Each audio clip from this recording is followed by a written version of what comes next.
Selamat datang kembali di sesi Telaah Mendalam kita. Kali ini kita gali pertanyaan besar nih. Dari bagian pertama Homo Deus Harari. Gimana sih spesies kita, Homo sapiens, bisa menaklukkan dunia? Apa ya yang bikin kita beda banget dari hewan lain? Kita coba bongkar pakai sumber-sumber yang Anda bagikan. Oke, jadi fokus kita kali ini itu memahami gimana Homo sapiens jadi agen perubahan paling signifikan ya di ekologi global, masuk ke era antroposen namanya. Antroposen ya, zaman manusia. Betul, kita akan lihat pergeseran cara pandang dan kemampuan unik apa aja sih yang bikin kita bisa dominan begini. Oke, mulai dari Antroposen itu deh. Ini kan dibilang 70.000 tahun terakhir ini era manusia. Agak ngeri juga ya kalau dipikir. Baru kali ini loh, dalam 4 miliar tahun sejarah kehidupan, Iya kan? satu spesies saja, kita nih, mengubah ekologi seluruh planet sendirian. Dampaknya itu nggak langsung disadari loh saat itu. Contohnya kayak sapiens purba itu ya, Iya, yang berburu mamut tiap tahun. iya. Mungkin mereka cuma lihat, oh ya udah buruan tahunan. Nggak kepikiran kalau tindakan bareng-bareng itu pelan-pelan bikin mamut, ya punah. Cuma dianggap perubahan alam biasa aja mungkin ya. Bisa jadi. Terus ada pergeseran penting lain nih soal cara pandang ke alam. Dulu kan animisme ya. Animisme yang kayak gimana tuh? Itu loh, pandangan kalau dunia ini isinya banyak makhluk setara. Manusia ya cuma bagian aja. Kayak suku Nayaka di India, mereka ngobrol sama hewan, dianggap sesama penghuni hutan. Wah, beda banget ya sama pandangan setelah revolusi pertanian. Nah, itu dia. Beda banget. Pandangan baru, misalnya yang ada di kitab suci, bilang manusia itu istimewa, diciptain terpisah, superior gitu. Dan revolusi pertanian ini mengubah drastis hubungan manusia-hewan ya. Banget. Muncul yang namanya kesepakatan pertanian. Intinya, manusia mulai ngorbanin kebutuhan hewan ternak. Fisik, emosional, sosialnya. Dikorbanin gimana tuh? Ya, dikandangin sempit, dimutilasi, dipisah dari induknya. Pokoknya demi produktivitas aja.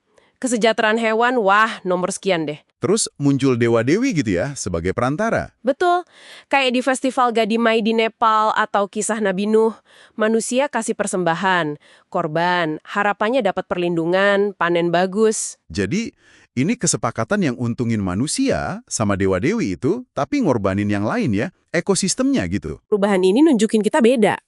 Tapi apa sih persisnya yang bikin kita unggul banget?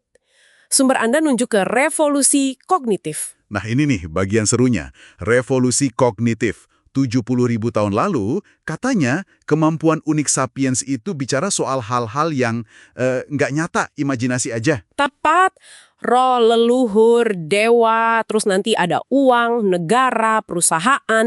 Ini senjata rahasia kita. Kemampuan bikin dan percaya sama fiksi. Cerita bersama. Fiksi ini yang bikin kita bisa kerja sama secara fleksibel. Dan, Dalam jumlah besar banget ya, yang lain nggak bisa. iya, simpanse bisa kerja sama, tapi kaku, jumlahnya dikit. Semut bisa massal, tapi nggak fleksibel. Cuma kita yang bisa dua-duanya. Gara-gara cerita ini. Ada contohnya kan ya, kayak di Sumeria kuno. Betul, dewa itu bukan cuma disembah, tapi berfungsi kayak badan hukum. Bisa punya tanah, budak, kasih pinjaman. Cerita soal dewa ini yang ngatur masyarakat kompleks mereka. Atau Firaun di Mesir ya, yang berkuasa itu bukan orangnya, tapi Firaun imajiner di kepala jutaan orang. Fiksi ini yang bikin ribuan birokrat bisa ngelola kerajaan gede, bangun piramida, atas nama Firaun yang mungkin nggak pernah mereka lihat langsung. jadi realitas intersubjektif ini, fiksi barengan ini, bukan dongeng aja ya.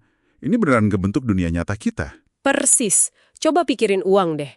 Kertas doang atau angka digital kan, nggak ada nilainya sebenarnya. Tapi karena kita semua percaya, ya dia gerakin ekonomi dunia. Sama kayak hukum, HAM, perusahaan gede gitu ya. Semua konstruksi imajiner, tapi dampaknya nyata banget. Nah itu. Dan yang menarik, sains modern itu ternyata nggak ngilangin fiksi loh. Malah seringkali ngasih alat baru buat nguatin fiksi itu. Maksudnya gimana tuh? Ya kayak bioengineering, kode elektronik gitu. Itu kan bikin narasi atau fiksi, kita bisa ngontrol realitas fisik dan subjektif kita lebih kuat lagi. Fiksi itu bisa jadi kekuatan paling dahsyat di bumi loh. Wow. Jadi, apa nih artinya buat kita semua, buat Anda? Kayaknya dominasi sapiens ini bukan cuma soal otak lebih gede atau alat lebih canggih ya. Bukan cuma itu, kuncinya di kemampuan unik kita merajut dan percaya cerita bareng, fiksi, yang bikin kita bisa kerja sama massal, levelnya nggak ada tandingannya. Meskipun seringkali ngorbanin makhluk lain dan lingkungan ya. Iya, itu konsekuensinya. Ini jadi mikir ya, kalau fondasi peradaban kita ini narasi dan fiksi, Hmm, terus gimana nasibnya kalau fiksi-fiksi ini mulai goyah? Atau tabrakan sama realitas baru abad 21, teknologi baru, pemahaman baru soal diri kita. Nah, itu bahan pemikiran menarik buat Anda.